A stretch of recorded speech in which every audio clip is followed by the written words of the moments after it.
Hi there, day 44, 20th of November 2014. This is the journey of a life coach, my journey, success or scam. I am going to record and diarise the events that take place over the duration of my journey of becoming a life coach. I started out about 5 years ago looking into personal development and self-improvement and growth and how to start a business and get a business off the ground, etc., etc.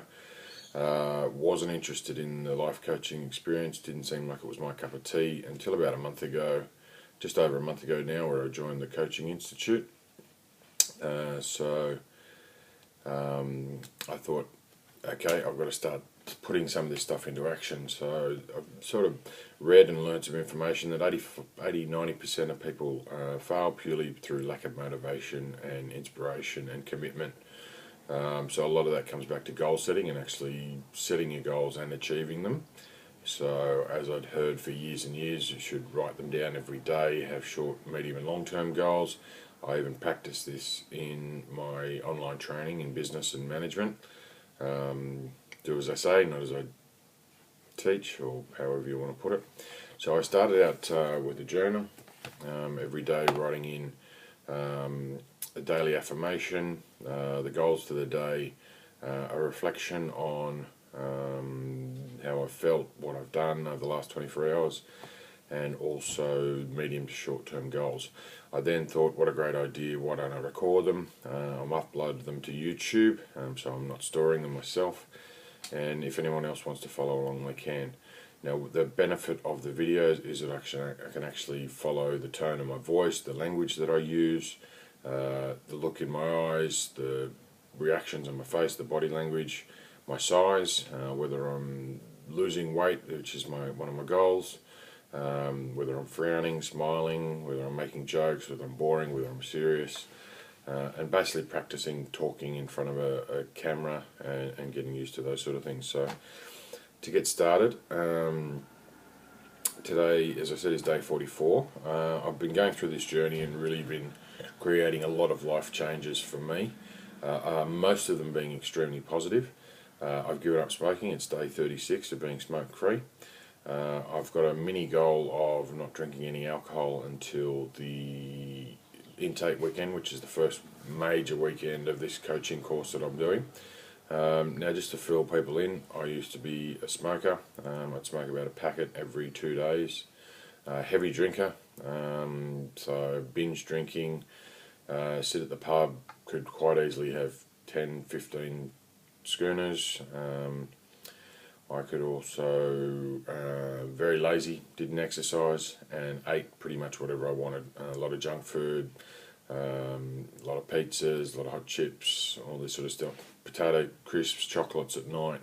So I put on a lot of weight. I'm currently weighing in at around 122 kilos, and that's one of the goals and what my affirmation is to work on over the next few weeks. So day 12 of being alcohol free. I've got about 2.5 weeks to go there, or just under. So the affirmation, which does slightly change now and then, today I'll do everything in my power to reduce my weight to below 109 kilograms by the 25th of December 2014. I'll complete my exercise, eat healthy and focus on my back being stronger. I am thinner and my back is stronger. Imagine how good I feel on Christmas Day. So these are the sort of things that I want to remind myself every day. Throughout the journey of these videos, I know I've made comments of what I want to do. One of the things was, I'm reading the Awaken the Giant Within book with Anthony Robbins, and he's got so many techniques and strategies you can use, and I want to implement them. It's not as simple to remember them every day. One of them is to stand in front of the mirror and smile at least 5 times a day for a minute. I'm doing it in the morning when I get up. I do it in the shower when there's a mirror in front of me. So when I remember to do it, I do it, and it was a challenge at first. It felt like I was straining my face. I'm now getting to the point where I can feel it in my body, and I get that little shiver when I smile, which is bringing a bit of a smile to my face now.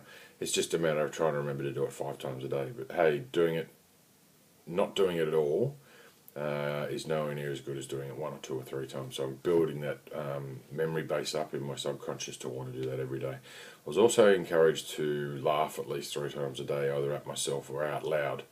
I haven't done that much really. I thought I could tie that in with a couple of sitcoms that I watch or something like that and really try and get some laughter out. That's something I need to work on. My goals, my daily goals. Now these have changed a fair bit over the time since I've started doing this. A lot of it, in the beginning, it was all business orientated, money orientated, work orientated. How am I going to achieve something? How is the business going to start? How am I going to make money? I'm an online trainer. I train and assess in business and management. So I work with a couple of RTOs, which are registered training organisations, and I help students get through their courses. So I've got that as my stable work, and I'm also looking to build a coaching business. So these goals now are starting to develop more towards how I can improve me, and also a little bit about how I can get the business going and work on what I need to do. And I've reduced the number of goals. I haven't been completing all of them, so I thought let's just get a few going and really smack them out every day and make sure that I complete them. So the basic couple that I do every day is I want to read for an hour. I want to do my exercise routine, morning and evening. I want to finish eating. I will finish eating by 8:15. So get out the word want and to return it to must or need or will. I'm going to complete the golf book framework, so that's part of one of my medium-term goals, but this is a portion of it. And I'm going to call 3 radio stations for market research on how to obtain interviews through radio stations. So I want to start doing this every couple of days, speak to a couple of these stations and try and get an overview of the best techniques to use to get talking spots or interview spots or sort of whatnot. So when we want to get the business off the ground, we know what to do and how to do it. I've got medium to long-term goals. Now what I do there is I have a 3, 6, 12-month goals and a 3-year goal. I started them back in early November, and basically I'm counting them down every day. Now one of the goals yesterday was to set up the whiteboard, which I did, and I'm going to show that now if I can. Maybe I've got to do it this way. So there's my whiteboard. It's set up for both of us. It's got a lot of questions. Pain equals procrastination, success equals pleasure. It's got all my goals set out there and questions I want to ask myself each day. So that's beside my bed, and I'm basically going to look at that every day, ask the questions I need to, and focus on the goals that I want to focus on. So that's set up and ready to go. And the goals, the days have changed, so it's 73 days for the 3-month goal to go. That's to have 3 coaching books completed, and I want to have 1 paying speaking gig. And that's by the 1st of February 2015. 6-month goal is down to 163 days, and that's to have a business cruise and a holiday booked for myself and Nick and a group coming along on one of the business cruises. That's for the 1st of May 2015. The yearly goal is down to 348 days, and that's to have a successful business where I'm actually paying myself over $100,000 per year. So that's enough in the business coming through to be able to warrant paying that sort of money. And then the 3-year goal, which I've slightly adjusted, which I sort of mentioned over the last few days, it was to have the unit paid off. I've now adjusted that for the Rover unit to be owned and paid off. The difference being there is that in 3 years' time we may have moved out and sold the unit, so therefore this unit would be paid off. Now we're still owning it, we still have it in our power, and it's an asset that we've totally paid off. That's by the 1st of November 2017. So they're the goals and the affirmation. Then the other section of this recording is doing a reflection on what's happened over the last 24 hours or so. Nick and I, and my partner, are seeing a couples counsellor. Basically, we feel our communication isn't fantastic in our relationship, so we need to work on that, and we've identified that the whole male-female connection and communication is breaking down, and we want to improve that. So we're seeing a guy in Bundle, around the corner from where we live. We spent an hour with him. He was late, about 20 minutes. Normally I would have been annoyed and frustrated. I wanted to let that go. I just sat there playing with my phone basically. It didn't matter. I didn't have to be somewhere else. It was a good session. We're getting a bit off our chest, not achieving as much as we would like to, but good and all. A very different experience to Monica, the weight loss coach. I'm guessing the counsellor has a few more psychology degrees, where the weight loss coach came from a life coaching perspective, and she blew my mind, whereas the counsellor seemed to be a bit more regimented, but some of it tied in. Basically, our focus was to be on our values and see where each other's values are at, and tie them into what we see from each other. On top of that, we were meant to go to my chiropractor's office. They were bringing in some health expert about probiotics that they sell. It's a weight loss pill or tablet or something like that. My chiro told me the week before that they were doing it on Wednesday evening. Now, it's not so much about the talk or the tablets, it's more about what surrounded it. It was rather amusing. We walk every morning and every afternoon, as I've said, and we have done since we got back from being away, which was over a week ago. And the sun's been shining, it's been beautiful, hasn't been a problem. About 3-4 o'clock in the afternoon, it started raining. My first instinct was to say, geez, typical, isn't it? We've got somewhere to be at 6:30 this evening and it's raining. And I thought about that and I thought, geez, here we go. I'm focusing on what I don't want. I don't want it to rain. What do I want to focus on? And even though I said it will stop raining by 6 o'clock, I think that may still be a bit of a negative. I'm not too sure whether stopping the rain or whether I need to say clearing up. The weather will clear up. Either way, it finished. It's cleared up about 6 o'clock. We walked down there, not a problem. Sorry, not a problem. Everything was great. The weather was fine. We got in there, sat down, and one of the chiros came out and said, it had been postponed. So we'd made these plans to go down and talk to this guy, whether we were meant to or not, doesn't really matter. Also knew that one of my chiro's wives was becoming a dietitian, or was a dietitian. I didn't know which one. We found out that she was just studying to be a dietitian. She wasn't actually qualified yet.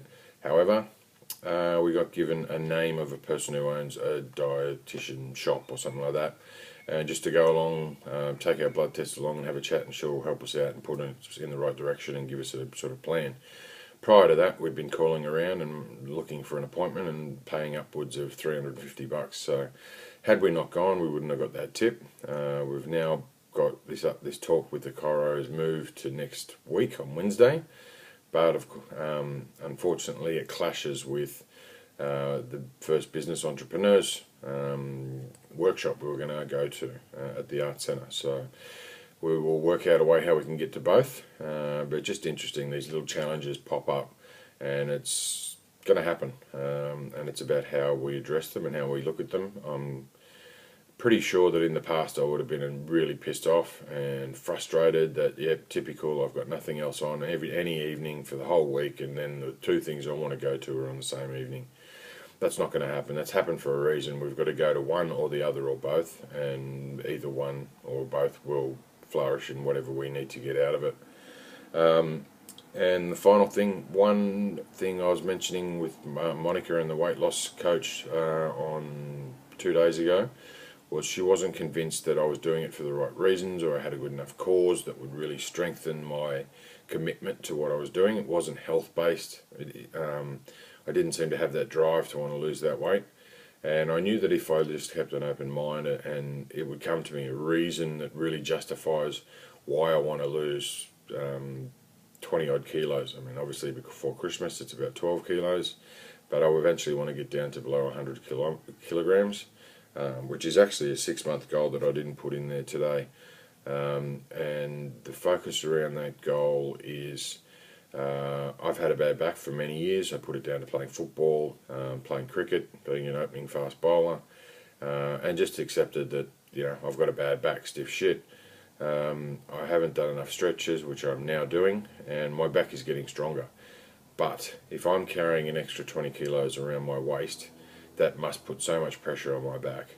So I gave up really playing serious golf a while back. I was playing up to 2-3 times a week. I'm lucky to play 2 or 3 times a year. So I put that down to my back being uncomfortable. I didn't want to play. So I've noticed that The reason I really want to get below 100 kilograms is to drop that weight so I can play golf and not have to think about my back at all. As long as I keep doing my exercises and my stretches and whatnot, my back's going to be fine, and I'm going to really embellish being thin and being under 100 kilos. So it's not about getting up in front on a stage in front of people and feeling comfortable because I'm thin. It's more so that I want my back to be as strong as possible, and I want to enjoy it as much as I can. But that's where it comes to a close. I